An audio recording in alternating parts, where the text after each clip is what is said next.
فمجرد ما انت عملت لستة او انت عملت لستة وقلتي اللي انا عايزاه مش اللي انا مش عايزاه، اللي انا عايزاه عشان اركز عليه، اي حد هيجي هيتحط كده في اختبار غير مباشر في الحاجات دي. يعني لو خرجني هيصرف عليا ولا مش هيصرف عليا، هيستخسر فيا ولا مش هيستخسر فيا، بخيل ولا كريم.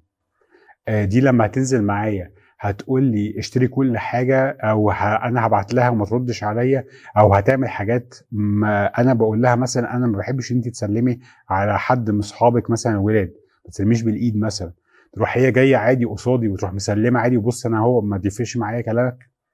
هي دي المواقف والحاجات الصغيره اللي انت هتقدر بيها تقيس اللي قدامك.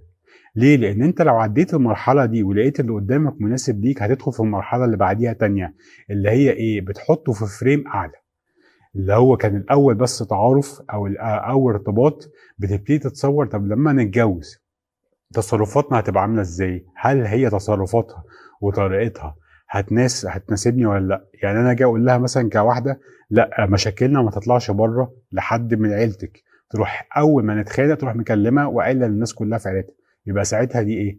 طب لو احنا اتخانقنا دلوقتي في موضوع وراحت رايحه قايله لكل اصحابنا، يبقى هي نفس الكلام. الفكره لو اتجوزنا هتروح برضو تقول لكل اهلها وكل اصحابها ده احنا اتخانقنا. فاللعبة هنا عشان يبقى موضوع واضح وبسيط، ان انت حطيت ستاندر لنفسك وحطيت ستاندر اللي قدامك وقاعد بتقيس عليه. مجرد ما تعمل ستاندر ده ليك، الليسته دي ليك، وابتديت تتحرك فيها وابتديت تقيس الناس عليها او تقيس اللي هترتبط بيها او هترتبطي بيه عليها، هتوصل لنتيجة غير اي حد تاني، غير ان انت تجرب بالحظ وتشوف الموضوع هينجح ولا مش هينجح.